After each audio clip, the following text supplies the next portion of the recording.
this is how amazing and how big Japan is. People think like Japan's a tiny little island, and you can travel it, in a week or two, you know, and and that's so far from the truth.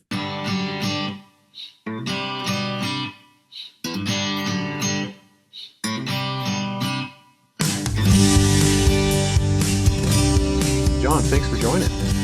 Awesome. Thank you. Thanks for having me. So I've been enjoying the Ohazassu podcast, and you're up to Thank you. Yes. episode 70 now, is that right? Yeah, the next one will be 71, I think, if I haven't lost count. That's amazing. Yeah, yeah. So some podcasts are fueled by wine. Mine is fueled by caffeine. Mine is fueled by tansansui today, if you can see that. I should call it the caffeine I got my cast. soda today. Oh, nice. Very nice. That's something I learned to like in Japan. That's very nice Yes. stuff. So I Yeah. heard you on another podcast. Was that, please remind me, Just Japan podcast? That was on Kevin's podcast. Yeah. It was just Japan. Okay, great. So for the lore, people should go check that out, and I'll put a link in the description. Yeah, And yeah. how you got to Japan and all this stuff, and then what's happened since you got to Japan? Oh, a lot. I've had a family. I've worked in a couple of different industries, and here I am. It's been coincidentally in a couple of days from now. It's actually going to be my Japan anniversary. It's going to be 12 years Nice. in Japan, and that's 12 years here in Nagoya. I mean, I did. I think I may have mentioned in Kevin's podcast that I did about a year back in the late 90s in Osaka on a working holiday. So all up, I've probably done about 13 years now. But here in Nagoya, it's been 12 years, and that's flown by. Yeah. Wow. It does. Time does kind of fly in Japan, doesn't it? It does. The first couple of years, I think, went by normally, and then before you know it, it's been like 5 or 6 or 7 years. Yep. I compare it to kind of Groundhog Day. Yeah, yeah. It's a bit Where like that sometimes. You feel like you have the same day over and over sometimes, Yeah. and then you wake yeah. up, it's been 5 years. Yes, especially you if wake you're up in like a spend- regular office job and stuff. Yep. I mean, by the way, I really enjoy your office politics YouTube videos because I've worked in Japanese offices for a few years, and they are so true. They make me chuckle and cry and everything at the same time because they're really true. Thank you. Yeah, that was. I sometimes wonder about whether I should put a video out Yep. because it may seem kind of critical of Japan. But Kurt and I were talking about Stoicism. Epictetus, Marcus Aurelius, authors like Yes. that who've influenced Western thought. And I thought, well, there's a really big parallel between Stoicism and Japanese thought. I So I think made there that is. video, and then I was asking a Japanese person. I noticed that a coworker. Some of her answers are very short, Yes. and I said, "Are you really busy right now?" No. And I was like, "Well," and so it's a person I can talk to on this level. I said, "Well, I noticed that my Japanese coworkers don't really talk that much, Yeah. except just work." Just work. There's a new product coming out. We need to do training on this, or Yeah. you know, Yeah. there's industry updates or something like that. Yeah. And maybe around the water cooler, you might talk about Shohei Ohtani, how famous he is. Yeah. Very general asked my- topics, superficial Yeah. topics. Yeah. And I always thought the criticism is it's very superficial, right? Yeah. And then I realized the ideas that became that video, right? That there is office politics. And when I first came here, I just thought, well, everybody loves everybody.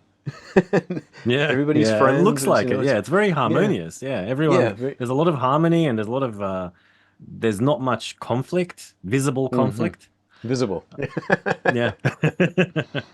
That's a good way to put it. Yeah.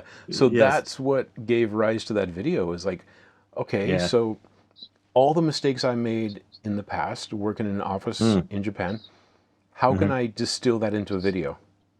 Yeah, that was a really good summary of the Thanks. things that exist in workplaces. Yeah. Yeah. Yeah. And I got comments from around the world like, "Oh yeah, that's the same in Germany. That's the same in England. That's the same in America." So, yeah. There are parallels, definitely. Yeah, there are Yeah. similarities. Definitely, yeah. And then I also got comments like, well, I run a small company and I want everybody to be one big Mm, happy family, and yes. if they act like that, they're out the door. I was like, okay, that's, to each his Mm, own. okay. Yeah, yeah, yeah, yeah. Absolutely. Yeah, yeah. Yes. So, kind of like how you provide really useful information on your podcast, I want people to go watch that, of course. Yes. You provide Mm. useful information for people on the ground. Yes, I try to find, bits of news, bits of useful information, things that I've learnt through my life here in Japan. And overall, I guess I was thinking about what I do the other day because Jeff asked me, Jeff from Deep in Japan, he was like chatting to me, and I'm actually going to do a podcast with him as well in the near future. And he was like, what is your podcast about? Like, what do you do? What do you want to do? And I kind of thought about that more and more, and also talking to Kevin and now you as well. And so the last couple of weeks, I've been thinking about this question quite a bit. And yeah, I think it's kind of like just there's a bit of news, there's a bit of tips, there's also just commentary.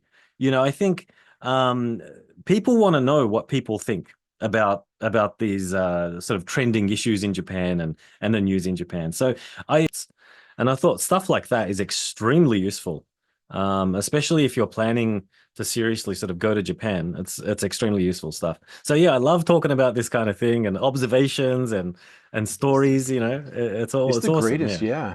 It's the Mm, greatest. Yeah. And what I like is that, I'm based in Tokyo, and so yeah. a lot of times when I talk about Tokyo or I talk about Japan, I actually mean Tokyo. And when I say Tokyo, I mean Minato-ku, Minato Ward. Yeah. That's So I such a always have to big qualify place. that, Yeah. yeah. I have to Yeah. qualify that, yeah, because Tokyo goes out to Hachioji, it goes to Otaku, it Yes. includes they used to call it the Omai district, Otemachi Marunouchi Yurakucho, which is where all the business was centered, and now Yeah. It's it's the CBD area. Yeah. yeah, yeah, yeah. And so, um, so when I say Tokyo, I actually mean Minato-ku, but Right. Yes. Yes. yeah. Yeah. It's and also within Tokyo, one thing I also I mean stereotypes is something I often think about as well. Because I think we've all had stereotypes about Japan before we came to Japan. We had this picture of Japan in our heads. And it's amazing how diverse Japan actually is. And you reminded me of that when you said, like, when I say Tokyo, I mean Minatoku, because Hmm. and even within Minatoku, you have different people, like different lifestyles. Oh yeah. Someone who someone who works 9 to 5 or 9 to midnight, Hmm. in an office on the 25th floor, has a very different life in the same Minatoku as someone who is retired or only works part-time or is a student, Hmm. for example. So, yeah. So true. Mm, So true, yeah. And I try to highlight, different lifestyles and I see a lot of entrepreneurs around me. Like you see yeah. these guys with a tan, probably from going Yes. golfing, and they're not wearing socks. They want to distinguish themselves from the salaryman. So Yes. they wear like kind of a gaudy or trendy outfit. They carry a Yeah, Louis Vuitton yeah, bag, yeah, and yeah. they're in Starbucks doing a real estate deal or something. So I Yes. see a lot of those rich guys around here. It's really interesting. I'm a people watcher. Mm, It's a great hobby. Yeah. yeah. I mean, we all are to a point. We all love to know what's going on and seeing what other people are up to. Yeah, yeah. Hmm. And so Mm, I'm really curious about people, and that can come across as nosy, but right. it gives me an excuse to get on a podcast and ask questions of people because I'm Absolutely. curious. I'm Yes. curious. Yeah. Yeah. So with the podcast, then you started Hmm. mostly with started solely with audio, and you were Yes, putting that on a correct. platform. What was the platform? The platform was called Spreaker, and Okay. so it's just a free podcasting platform. Hmm. And yeah, so I started on that, and I started with a very basic setup with a Tascam mic, like a Hmm. desk mic, kind of thing. And I slowly realized, like, oh, this is actually something I really enjoy. And I don't know what it is about podcasting. The fact that it's just audio is it's very easy to do. There's no like you don't have to make big preparations. You don't have to have a studio and that kind of thing. So it was very appealing to me because I obviously also work full time and so I need to do something that's manageable. And it actually took me a long time to figure out how to do my YouTube in a way that wouldn't take up, 10 hours a day. So as you've probably seen, I've done a couple, and it's a very basic setup, just me speaking with a background, and that's it. But the great thing about that setup is that, as I did in my previous episode, where I'm talking about something, I can actually put a photo up and people can see what I'm talking about. And that's something that's very unfortunate about podcasts, about audio podcasts, is that you can't do that. Yeah. And when you get into things like analytics and retention time, you start to realize that, I notice that my podcast can be an hour and people watch the first 10 minutes, right? And Yes. so throwing up little pictures and stuff helps with engagement, because people see like, Yes. oh, there's a I picture see. of Yeah. stationery. I Oh, think so. that's a Yes. notebook. Yeah. Yeah. It really helps. And then the thing I love about YouTube is the algorithm. And people just say, just replace that with audience, really. Because Right. YouTube Yeah. I think pushes it's true. out, yeah, YouTube pushes out content to people who watch similar content. So if they watch Kurt, and then they watch you, then they watch me, then they watch Paprika Girl, they watch Jeff. Yes. Yeah. And so I'm really encouraged that more people are going on to YouTube, actually. Yeah, I think it's difficult. Like when you first start with this kind of stuff, you have this mindset, or I had this mindset. I can't speak for everyone, obviously, but I think as a observation, I think mo a lot of new people in this kind of thing, that we have a tendency um to think that we have to please people, or we have to do something that people are going to love or like or whatever. But the fact is, like, people want you to be you, and you just need to be you and find a way that you can package that in a way that is easy to listen to and easy to watch and easy to understand, obviously. Yeah. And I first started out with just audio, and it was free form. Yeah. And I got some feedback like, well, the conversation just went all over the place. And then I started doing, Yeah. I like doing them one-on-one, like face-to-face, but Mhm. then not everybody can come to Tokyo. I can't go to That's Nagoya right. or Osaka That's right. or It's very difficult. Yes. Australia, whatever. So I started doing these remote, and I really like it Mm. because Zoom I have a free account, and Zoom allows me 40 Yep. minutes of recording. So I have Yeah, to it's be very more reasonable. concise. Yes. Yeah. Yeah. Mm. Yeah. And thank you, Zoom, for doing that for me, Yeah, thank and you. providing excellent recordings. I love it. But it makes me be more precise or more Yeah. concise. Hmm. And then, and I'll come up with topics. I didn't have like a list of topics for today. Just want to Yeah. hear about your podcast, and Hmm. but I'm speaking too much. So what are your future plans No, for the go for it. podcast? You've gone video now. Are you going to Yeah, have I've gone guests? Is it video just going to now. be you, or? For the time being, I've never really done like interviews and things on the podcast. It's more like a information broadcast, more like a radio kind of a feeling to it. But I mean, things could change. There is some interest. Like, I do want to go to Osaka and visit. There's a fantastic knife shop over there. I'm not sure if you know the knife shop over there, who interacts with us sometimes on Twitter or on X. And so I've been invited a couple of times, like, just, feel free to come over and we can chat, we can interview, we can do whatever. And there's a really nice podcast actually about that whole knife shop and information on knives. So there are opportunities, I think, to visit businesses and people and find out more about what's going on. But just generally speaking, I think, like, for my podcast, I think I just want to keep on, putting information out, relevant information that helps people. The bottom line is, I always think about, is my content, is it helping someone in some way? And I mean, I hope it is. And I hope, like, everything sort of ties into that eventually, is that if you listen, you go away sort of either learning something new, or having some additional piece of information that will help you with something in the future. But yeah, I'd love to do more traveling though with the podcast and with the YouTube.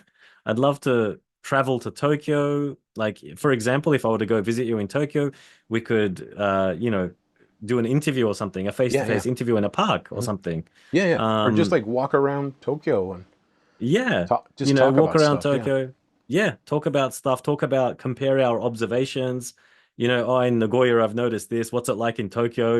Like, there's all these interesting little things we could talk about. Yeah. And you're right, because like you said, Japan is so diverse. When you go to different Yeah. areas, they have different food, and Yes. different accents and stuff. Yeah. You really notice that. There's a really good movie called Shiko Funjata, and it's from the 90s, I Okay. think, and Right. it's about sumo. Uh-huh. And our Japanese class, the teacher had us watch this in class, and I Oh, thought, oh, Shikofu. Yeah, I know that yeah, one. Yes, I think I know it. great, great movie, right? And what's so great Yeah. about that movie is they have all these different people with different Japanese accents. Yes. And she said, okay, can you tell which person, like the specifically Mm. Tohoku Mm. Ben, the Very people hard to spoke with understand. Yeah. their, yeah, they spoke with their mouth more closed. Yeah. Because it's too And she cold, said, right? And they have because it's to, yeah. cold. Yeah. And I was like, Yeah. oh my gosh. And people in Osaka, they're like, Mokkarimaka, bochi bochi den da, right? And Yeah. Tokyo is kind of like, oh, ohayou gozaimasu. Yeah. And Yes. what's in contrast, what's Nagoya like? Nagoya is quite conservative. They do have some expressions which are close to Osaka Ben, but and they have their own dialect. But to be honest, like in regular day-to-day life, you don't really hear the Nagoyan dialect being spoken and things like that. There are little words here and there. Like there's an expression that's you end the sentence with damon there, and it's you don't really hear that anywhere else. And it's kind of like dakara, and like dakara koshita or something, and then like so they'll say like damonde and continue the sentence. So yeah, and I don't know if it's Nagoya Ben, but I haven't really heard it anywhere else. I've lived in Osaka, a little bit in Tokyo, and in Nagoya, and yeah, it sounds like it's a little bit Nagoyan. But yeah, and they have some, if you look it up on Google, like you can find they do have some special words. Um for certain situations, but you don't really hear them. One that does come up often is probably dera, and dera kind of just means like mecha, like amazing, big, um, a lot, something like that. So yeah, that's one that comes up every now and then. Okay. Yeah. So I've noticed it, and it's really interesting when you see families talk. Hmm. So I was with a friend in Kanagawa, Right. and I wasn't sure what they were saying. They said like, um, let's say Takeshi toko iku, Right. Yeah. and she was saying Takeshi no tokoro ni iku, Takeshi no toko iku, Yeah. which means we're going to Takeshi's place. Yeah. And then I was in Izu, and I heard somebody say Takeshi chichi iku, Yeah. Takeshi Yeah. It's no different uchi everywhere. ni iku, No right? uchi. Yeah, yeah. So, and when you see families talk to each other, they kind of slip into that local dialect, right? But when Yeah. they talk to me, they use more of the standard Yes. Japanese, I guess, the NHK Absolutely. Japanese. Yeah. Yeah. One I heard in Osaka when I was living in Osaka, uchi no tokoro was uttoko. Oh, wow. Yeah. Yeah. Interesting. I think it was. That was like, we're going back 25 years, so I may have Yeah, that yeah. wrong, but No, I no. think it was And uttoko. Yeah. I had it from Nagasaki. He would say like if you're gonna go sit down somewhere, you would say, "Ah, kore Yeah. totoko." What does Did that you mean? I've take? never heard that Did one you before. have you taken this seat? Is this seat taken? Oh, Kore no way. totoko. Yeah. I was like, wow. Yeah, and Yeah. and I've heard, like I said, other people just at events where you get two people from a far out region in Japan start talking to each other, and I couldn't understand them. Yeah. And then they would Yeah. talk to the It's rest of the so group different. using, Mm. yeah, yeah, it's really interesting. So, kind of blasting through this image that like Japanese are all the same. It's a monolith, right? They all Mm. think the Mm. same thing. They all get along perfectly all the time on the surface, and that there's definitely more than one dialect. There's a lot of A variety, lot, yeah.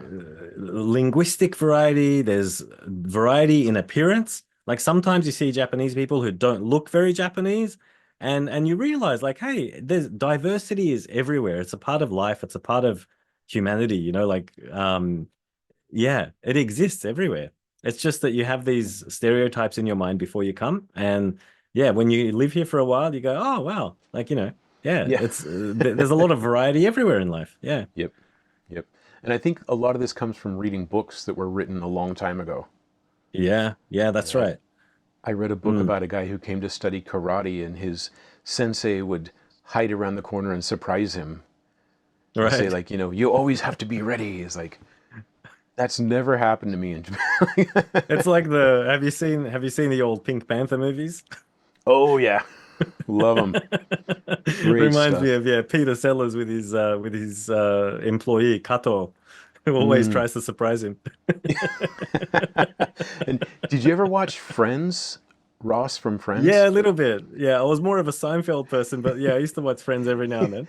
Ross would Yeah. say like unagi, which means Yeah, yeah, yeah. what's unagi? Eel, right? Eel. Yeah. But he thought it meant like, stay on your toes. Like Yeah. you have to learn the ancient Japanese concept of unagi. Unagi. Wow, great. Yeah, So yeah. then, we've got this. What were we calling it? The Gaijin Twitter Podcast Collective. It's now the Gaijin Podcast Collective, Yes. and there are a bunch of great podcasters in there. I heard you That's talking awesome. to. I'm so happy to be a Yeah, part of this. Yeah. yeah, it's great. I thought of you immediately because you have a podcast. You're in Japan, Thank you. Yeah, yeah. but No, it's I been think great. It's so nice. I think you and I talked about this about a year ago online. We had a video call Yeah. just the first time we ever spoke, and Yes. we were kind of saying like, you know, don't you want to build this community of people who just kind of like promote each other's work and bring this podcasting to a wider audience? You Yeah, know? I remember that. We were talking about all this stuff, how we ended up in Japan, and we got to talking about what we're doing and what we're trying to do. And yeah, I think it's a great initiative, and we've got some really awesome members. If anyone's interested in finding out about us, like, actually, I don't know yet. We don't really have like a one unified presence online. We're kind of a group of people. But maybe I actually just had an idea now. Maybe we could have like a hashtag or something so that we can add that on things. And if you click on hashtags in X, all the tweets, it brings up all the tweets with that hashtag. So, I mean, maybe we can do something. But I think the more practical way is if you just follow us on Twitter or on X, you'll automatically just see the stuff Yeah. that we publish. So yeah. Yeah, and I noticed. Mm. Thank you so much. Like you always repost my videos. I try to repost your podcast and Yes. etc. So Yeah. yeah, Thank you. I've Yeah. seen this. Yeah.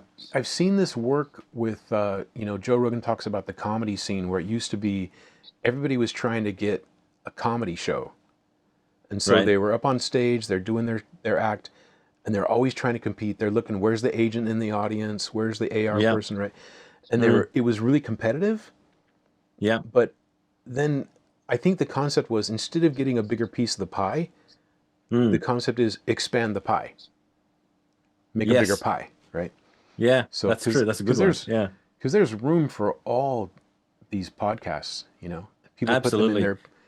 in their playlist of listen to Kurt, listen to Paprika Yeah. Girl, listen to Jeff, listen to John, you know. And like you said, YouTube will, and I'm sure it's the same on X or on Facebook or wherever, the algorithms work in your favor. Like if someone's interested in you, it's going to recommend something similar next and that. So I think it automatically does that. But the key to that, I think, is consistency. Like if you keep Mm, changing topics and genre, yeah, how is the algorithm gonna, you know, yeah, it can't keep on recommending you because you keep exactly, on yeah, changing colors, so yeah, yeah.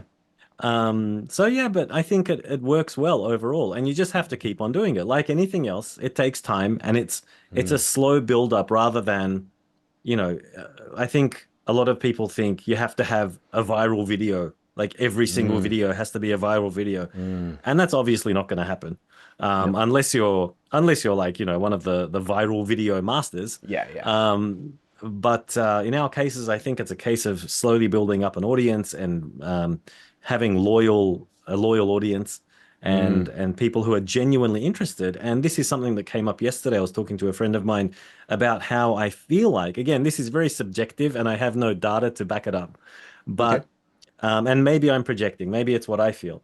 But I feel as though real content or realness or less pretentious stuff, less superficial stuff mm, is making a comeback or is becoming more popular because when I think about my situation, it's like, okay, so I probably first started watching YouTube like what, maybe I can't remember now, 20 years ago, 15 years ago. mhm, And we have been exposed to so much overproduced, sort of not I won't say fake, but it's produced. It's Yeah. it's not it's not real content Hmm. in those terms. So Yep. recently I've been noticing more and more that there are more real YouTubers who Mm. who will literally just like walk around with a camera and Hmm. it's not good quality or anything. It's not like 4K crisp audio, this and that, which is what I thought I had to do for everything. Hmm. And it's just regular people just very honestly, sincerely talking into the camera Yep. as though Mm. they're talking directly to you. Yeah. And when I started seeing more of that, I would say it was probably about 6 months ago I started noticing more of it on my feeds. And I don't Mm. know if it's always been there and it's just that the algorithm started serving that to me more, or if it is, in fact, gaining more momentum recently. I'm not sure which one it is.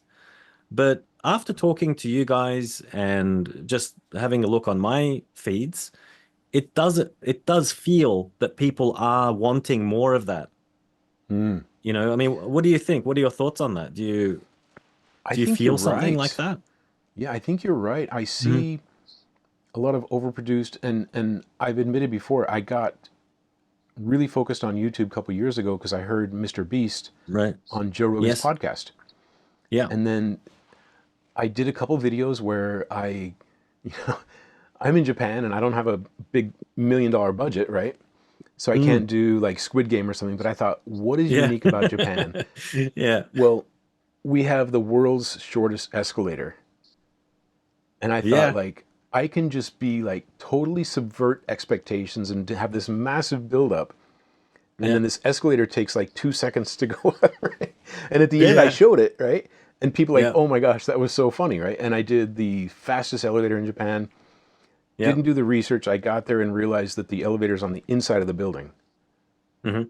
And what I really wanted to show was, like the window as you're going up, right? Yeah. You I wanted to thought see that'd it be shoot cool. up. Yeah.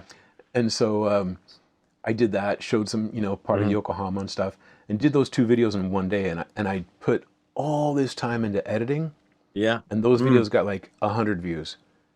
Yeah. And I talked with Jeff about this deep in Japan. We talked about this, Hmm. and I wasn't going to quit, but I didn't know what to do. And I Yeah. had been told, like, why don't you just talk about your experience in Japan? Mm. And so I put my tripod in the park, put the camera on it, and just talked to the Yeah. camera for like 40 Yeah. minutes, and that became a Awesome. video. Yeah. Yeah, Mm. and then people like, wow, I It's really like this new style.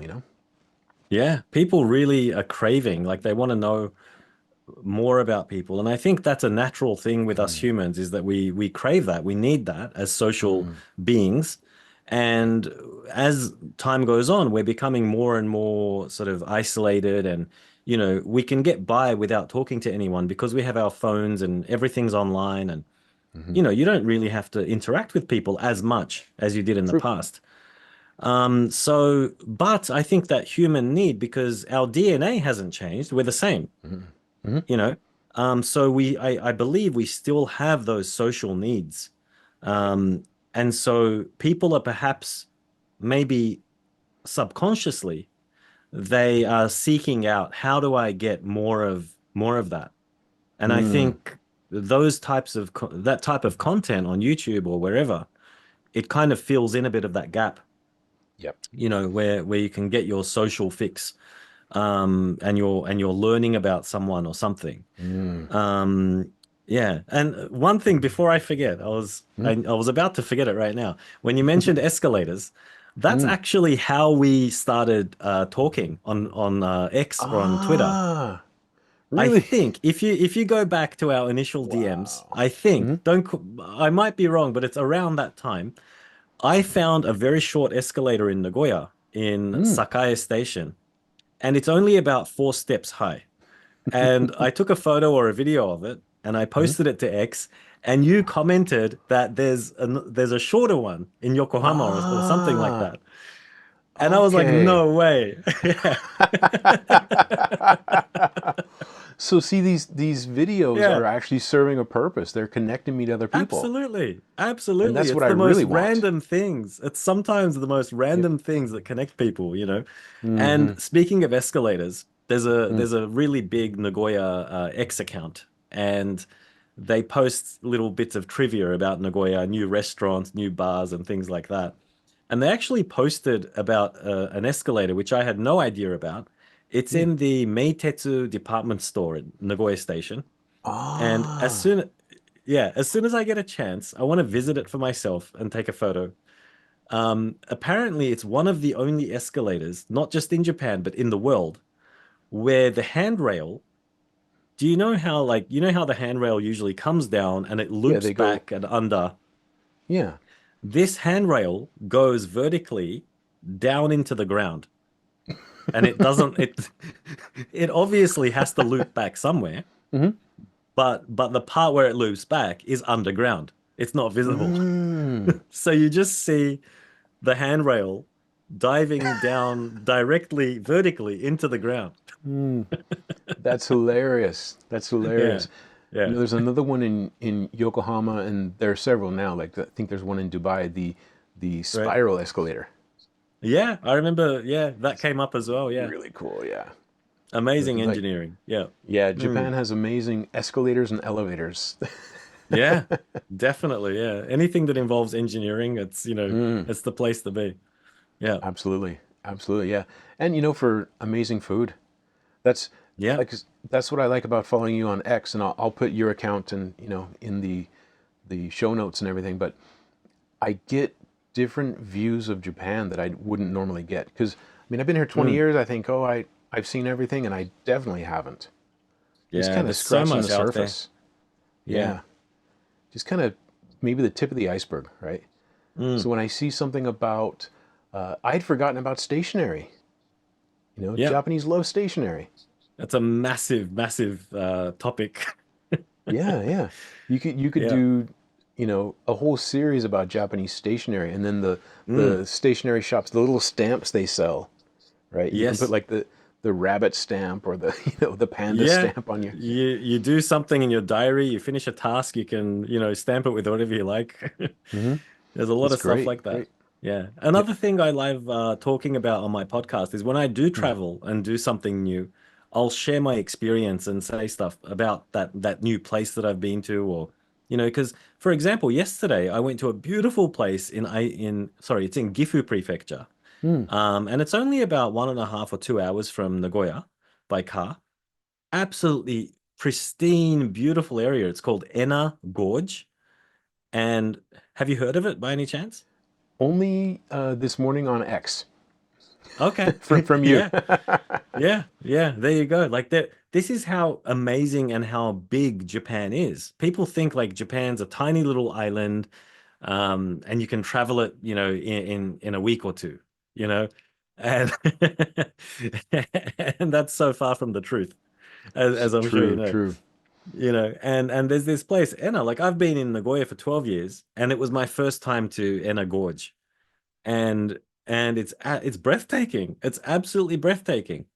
So I'll be sharing, a bit more information about that trip on my next episode and talking about it. But that's another thing, yeah, I like to do on the podcast is share experiences and things like that, and little tips and things come up as well, and along the way.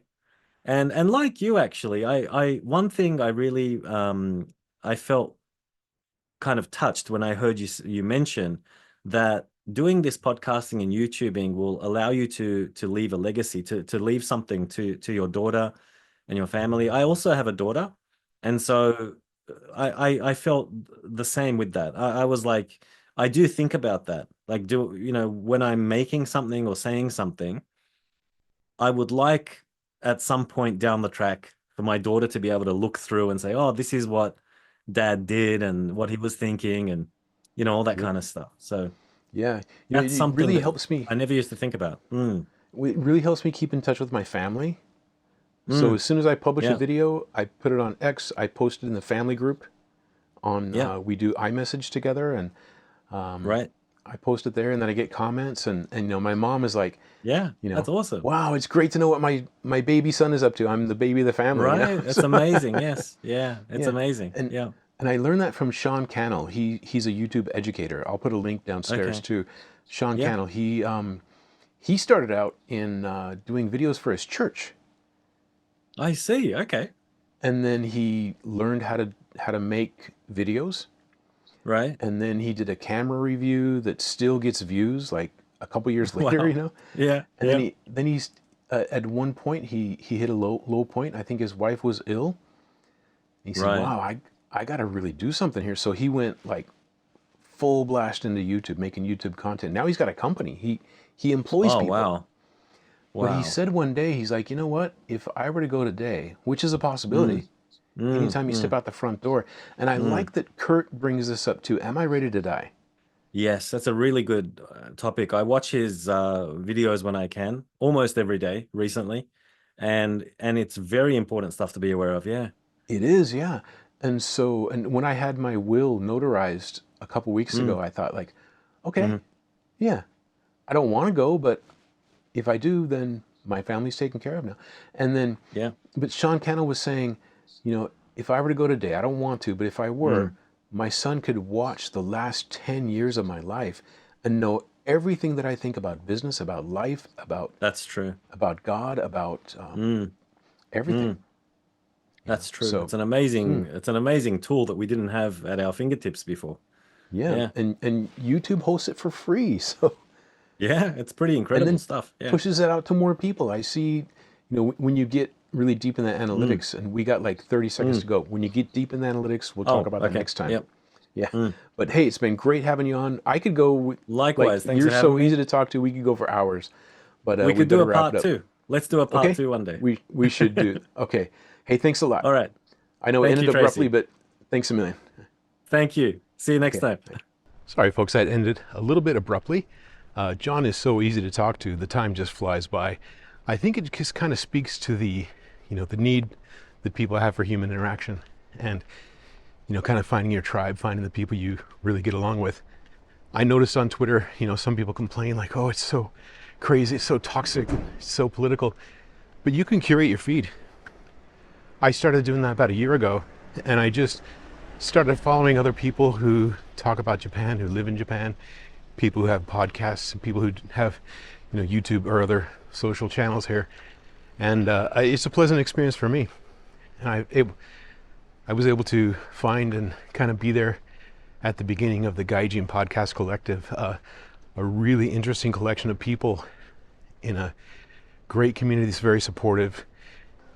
People from diverse backgrounds. John's from Australia. I've got let this truck go by. The hazards of filming in Tokyo. There's always something going on. You go out on the street, there's traffic, there's people, kids playing. You're going to get a lot of background noise, so I'm not going to worry about that so much today. But the Gaijin Podcast Collective is a great collection of people from diverse backgrounds who share their love for Japan. I think that's what brings us together. I think in any group it's important to have a common cause, and it keeps us from getting distracted and getting into other conversations that don't really have much to do with what we're trying to do. So we share our love of Japan. We share our different perspectives from different parts of Japan, like Ishikawa, Nagoya, Tokyo. I am a little bit envious of the people who live outside of Tokyo, because there's so much content about and from Tokyo that sometimes it seems like the market is saturated. But you know what? Like I said, instead of trying to get a bigger piece of the pie, just make a bigger pie.